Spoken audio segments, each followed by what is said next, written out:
बहू बहू शब्द सुनते ही मन में सबसे पहला विचार यही आता है कि बहू तो सदा पराई होती है। लेकिन मेरी शोभा भाभी से मिलकर हर व्यक्ति यही कहने लगता है कि बहू हो तो ऐसी। शोभा भाभी ने न केवल बहू का बल्कि बेटे का भी फर्ज निभाया। 15 साल पहले जब उन्होंने दीपक भैया के साथ फेरे लिए थे तो यह वादा किया था कि वे उनके परिवार का ध्यान रखेगी और उनके सुख दुख में उनके साथ देगी। तब से वह वचन उन्होंने सदैव निभाया है। जब बाबूजी दीपक भैया के लिए शोभा भाभी को पसंद करके आए थे तब बाबूजी बुआ जी ने कहा था, बड़े शहर की लड़की है भैया जी, बातें भी बड़ी बड़ी करेगी, हमारे छोटे शहर में रह नहीं पाएगी। तब बाबूजी ने मुस्कुराकर कहा था, दीदी मुझे लड़की की सादगी भा गई, देखना वह हमारे परिवार में खुशी खुशी अपनी जगह बना लेगी। बाबूजी की यह बात सच साबित हुई और शोभा भाभी कब हमारे परिवार का हिस्सा बन गई पता ही नहीं चला। भाभी हमारे परिवार की जान थी, उनके बिना त्योहार विवाह आदि फीके लगते थे। भैया सदैव काम में व्यस्त रहते थे, इसीलिए घर के काम के साथ साथ घर के बाहर के काम जैसे बिजली का बिल जमा करना, बाबूजी की दवा लाना सब भाभी ही किया करती थी। माँ के देहांत के बाद उन्होंने मुझे कभी माँ की कमी महसूस नहीं होने दी। इसी बीच राहुल के जन्म ने घर में खुशियों का माहौल बना दिया। सारा दिन बाबूजी उसी के साथ खेलते रहते। मेरे दोनों बच्चे अपनी मामी के इन नन्हे तोहफे से बेहद खुश थे। वे स्कूल भी आते ही राहुल से मिलने की जिद करने लगे थे। जब मैं भी अपने पति दिनेश के साथ अपने मायके जाती तो भाभी ने दिन देखती न रात बस सेवा में लग जाती। इतना लाड तो माँ भी नहीं करती थी। एक दिन बाबूजी का फोन आया और उन्होंने कहा, शालिनी दिनेश को लेकर फौरन चली आ, बेटी शोभा को तेरी जरूरत है। मैंने तुरंत दिनेश को दुकान से बुलवाया और हम दोनों घर के लिए निकल पड़े। मैं सारा रास्ता परेशान थी कि आखिर बाबूजी ने इस समय हमें क्यों बुलाया और भाभी को मेरी जरूरत है ऐसा क्यों कहा। मन में सवाल लेकर जैसे ही घर पहुंची तो देखा कि बाहर टैक्सी खड़ी थी और दरवाजे पर 2 बड़े सूटकेस रखे थे। कुछ समझ नहीं आया कि क्या हो रहा है। अंदर जाते ही देखा कि बाबूजी परेशान बैठे थे और भाभी चुपचाप मूर्ति बनकर खड़ी थी। भैया गुस्से में आए और बोले, उफ, तो अब अपनी वकालत करने के लिए शोभा ने आप लोगों को बुला लिया। भैया ये क्या बोल दिए, बोला दिल में तीर की तरह लगे। तभी दिनेश बोला, क्या हुआ भैया, आप सब इतने परेशान क्यों हैं। इतना गुस्सा सुनते ही भाभी फूट फूट कर रोने लगी। भैया ने गुस्से में कहा, कुछ नहीं दिनेश, मैंने अपने जीवन में एक महत्वपूर्ण फैसला लिया है जिससे बाबूजी सहमत नहीं है। मैं विदेश जाना चाहता हूँ, वहाँ बहुत अच्छी नौकरी मिल रही है, रहने का मकान व गाड़ी भी। यह तो बहुत अच्छी बात है भैया, दिनेश ने कहा। दिनेश कुछ और कह पाते तभी भैया बोले, मेरी बात अभी पूरी नहीं हुई दिनेश, मैं अब अपना जीवन अपनी पसंद से जीना चाहता हूँ, अपनी पसंद के जीवन साथी के साथ। यह सुनते ही मैं और दिनेश हैरान से भैया की देखने लगे। भैया ऐसा सोच भी रखते सकते हैं। भैया अपने दफ्तर में काम करने वाली नीला के साथ घर बसाना चाहते थे। शोभा मेरी पसंद कभी थी ही नहीं। बाबूजी के डर के कारण मुझे यह विवाह करना पड़ा, परंतु कब तक मैं इनकी खुशी के लिए अपनी इच्छाएं दबाता रहूंगा। बाबूजी के पैरों पर गिरकर रोती रही हुई बोली, बाबूजी आप भैया से कुछ कहते क्यों नहीं, इनसे कहिए ऐसा क्यों ना करे, रोकिए इन्हें बाबूजी, रोक लीजिए। चारों ओर सन्नाटा छा गया। काफी सोचकर बाबूजी ने भैया से कहा, दीपक ये अच्छी बात है कि तुम जीवन में सफलता प्राप्त कर रहे हो, पर अपनी सफलता में तुम शोभा को शामिल नहीं कर रहे हो, यह गलत है। मत भूलो कि तुम आज जहां हो वहां पहुंचने में शोभा ने तुम्हारा भरपूर साथ दिया। उसके प्यार और विश्वास का यह इनाम मत दो उसे, वह मर जाएगी। कहते हुए बाबूजी की आंखों में आंसू आ गए। भैया का जवाब तब भी वही था और वे हम सबको छोड़कर अपनी अलग दुनिया बसाने चल गए। बाबूजी सदा यही कहते थे कि वक्त और दुनिया किसी के लिए नहीं रुकती। इस बात का आभास भैया के जाने के बाद हुआ।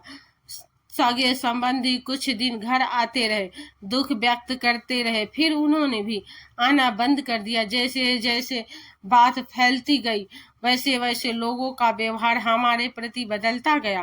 फिर एक दिन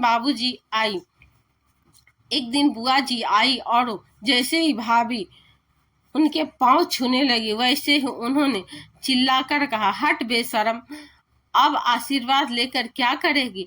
हमारा बेटा तो तेरी वजह से हमें छोड़कर चला गया। बूढ़े माँ बाप का सहारा छीनकर चैन नहीं मिला तुझे, अब क्या जान लेगी हमारी? मैं तो कहती हूँ भैया इसे इसके मायके भिजवा दो, दीपक वापस चला आएगा। बाबूजी तुरंत बोले, बस दीदी बहुत हुआ, अब मैं एक भी शब्द नहीं सुनूंगा। शोभा इस घर की बहू नहीं, बेटी है। दीपक हमें इसकी वजह से नहीं, अपने स्वार्थ के लिए छोड़कर गया है। मैं इसे कहीं नहीं भेजूंगा। यह मेरी बेटी है और मेरे पास ही रहेगी। बुआ जी ने फिर कहा, कहना बहुत आसान है भैया जी, पर जवान बहू है और छोटे से पोते को कब तक अपने पास रखोगे? आप तो कुछ कमाते भी नहीं, फिर इन्हें कैसे पालोगे? मेरी सलाह मानो, इन दोनों को वापस भिजवा दो। क्या पता शोभा में ऐसा क्या दोष है जो दीपक इसे अपने साथ रखना ही नहीं चाहता। यह सुनते ही बाबूजी को गुस्सा आ गया और उन्होंने बाबूजी को अपने घर से चले जाने को कहा। बुआ जी तो चली गई, पर उनकी कही बात बाबूजी को चैन से बैठने नहीं दे रही थी। उन्होंने शोभा को अपने पास बैठाया और कहा, बस शोभा, अब रोकर अपने आने वाले जीवन को नहीं जी सकती। तुझे बहादुर बनना पड़ेगा बेटा, अपने लिए, अपने बच्चों के लिए तुझे इस समाज से लड़ना पड़ेगा। तेरी कोई गलती नहीं है। दीपक के हिस्से तेरी जैसी सुशील लड़की का प्यार नहीं है। तू चिंता न कर बेटा, मैं हूं ना तेरे साथ और हमेशा रहूंगा। वक्त के साथ भाभी ने उन्होंने कॉलेज में नौकरी कर ली, शाम को घर पर भी बच्चों को पढ़ाने लगी। समाज की उंगलियां भाभी पर उठती रही, पर उन्होंने हौसला नहीं छोड़ा। राहुल को स्कूल में डालते वक्त थोड़ी परेशानी हुई, पर भाभी ने सब कुछ संभालते हुए सारे घर की जिम्मेदारी अपने कंधों पर उठा ली। भाभी ने यह साबित कर दिया कि अगर औरत ठान ले तो वह अकेले पूरे समाज से लड़ सकती है। इस बीच भैया की कोई खबर नहीं आई। उन्होंने कभी अपने परिवार की खोज खबर नहीं ली। सालों बीत गए, भाभी अकेली परिवार चलाती रही, पर भैया की ओर से कोई मदद नहीं आई।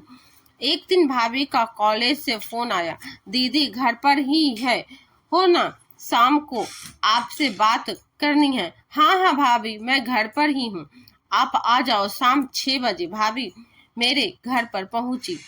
थोड़ी परेशानी लग रही थी। चाय पीने के बाद मैंने उनसे पूछा, क्या बात है भाभी, कुछ परेशान लग रही हो? घर पर सब ठीक है? थोड़ा हिचकते हुए भाभी बोली, दीदी आपके भैया का खत आया है। मैं अपने कानों पर विश्वास नहीं कर पा रही हूँ। बोला, इतने सालों बाद याद आई उनको अपने परिवार की, या फिर नई बीवी ने बाहर निकाल दिया? उनको ऐसा न कहो दीदी, आखिर वे आपके भाई है। भाभी की बात सुनकर एहसास हुआ कि आज भी भाभी के दिल में किसी कोने में भैया है। मैंने आगे बढ़कर पूछा, भाभी क्या लिखा है भैया ने? भाभी थोड़ा सोचकर बोली, दीदी वे चाहते हैं कि बाबूजी मकान बेचकर उनके साथ चले कर विदेश में रहें। क्या कहा? बाबूजी मकान बेच दे? भाभी बाबूजी ऐसा कभी नहीं करेंगे, और अगर वे ऐसा करना भी चाहेंगे तो मैं उन्हें कभी ऐसा नहीं करने दूंगी। भाभी आप जवाब दे दीजिए कि ऐसा कभी नहीं होगा। वह मकान बाबूजी के लिए सब कुछ है, मैं उसे कभी बिकने नहीं दूंगी। वह मकान आपका और राहुल का सहारा है। भैया को एहसास है कि अगर वह मकान नहीं होगा तो आप लोग कहाँ जाएंगे? आपके बारे में तो नहीं, पर राहुल के बारे में तो सोचते, आखिर वह उनका बेटा है। मेरी बातें सुनकर भाभी चुप हो गई और गंभीरता से कुछ सोचने लगी। उन्होंने यह बात अभी बाबूजी से छुपा रखी थी। हमें समझ नहीं आ रहा था कि अब क्या करें। तभी दिनेश आ गए और हमें परेशान देखकर सारी बात पूछी। बात सुनकर दिनेश ने भाभी से कहा, भाभी आपको यह बात बाबूजी को बता देनी चाहिए। दीपक भैया के इरादे कुछ ठीक नहीं लग रहे हैं। यह सुनते ही भाभी डर गई। फिर हम तीनों तुरंत घर के लिए निकल पड़े। घर जाकर भाभी ने सारी बातें विस्तार से बाबूजी को बता दी। बाबूजी कुछ विचार करने लगे। उनके चेहरे से लग रहा था कि वे भैया ऐसा करेंगे। उन्हें इस बात की उम्मीद थी। उन्होंने दिनेश से पूछा, दिनेश तुम बताओ कि हमें क्या करना चाहिए। दिनेश ने कहा, दीपक आपके बेटे हैं तो जाहिर सी बात है कि इस मकान पर उनका अधिकार बनता है, पर यदि आप अपने रहते यह मकान भाभी या राहुल के नाम कर देते हैं तो फिर भैया चाहकर भी कुछ नहीं कर सकेंगे। दिनेश की यह बात सुनकर बाबूजी ने तुरंत फैसला ले लिया कि वे अपना का मकान भाभी के नाम कर देंगे। मैंने बाबूजी के इस फैसले को मंजूरी दे दी और उन्होंने विश्वास दिलाया कि वे सही कर रहे हैं। ठीक 10 दिन बाद भैया घर आ पहुंचे और आकर अपना हक मांगने लगे। भाभी पर इल्जाम लगाने लगे कि उन्होंने बाबूजी के बुढ़ापे का फायदा उठाया है और धोखे से मकान अपने नाम करवा लिया है। भैया की कड़वी बातें सुनकर बाबूजी को गुस्सा आ गया। वे भैया को थप्पड़ मारते हुए बोले, नालायक, कोई तो अच्छा काम किया होता, शोभा को छोड़कर तूने पहली गलती की और अब इतनी घटिया बातें कहते हुए तुझे जरा भी लज्जा नहीं आई। उसने मेरा फायदा नहीं उठाया बल्कि मुझे सहारा दिया। चाहती तो वह भी मुझे छोड़कर जा सकती थी, अपनी अलग दुनिया बसा सकती थी, पर उसने वे जिम्मेदारियां निभाई जो तेरी थी। मुझे अपना बेटा कहते हुए मुझे अफसोस होता है। भाभी तभी बीच में बोली, दीपक आप बाबूजी को और दुख मत दीजिए। हम सब की भलाई इसी में है कि आप यहाँ से चले जाएं। भाभी का आत्मविश्वास देखकर भैया दंग रह गए और चुपचाप लौट गए। भाभी घर की बहू से अब हमारे घर का बेटा बन गई थी। तो दोस्तों, आपको ये कहानी कैसी लगी कमेंट करके ज़रूर बताएं। पेज को फॉलो करना ना भूलें। धन्यवाद। और ऐसे ही कहानी सुनने के लिए हमारे पेज को फॉलो ज़रूर कर लीजिएगा।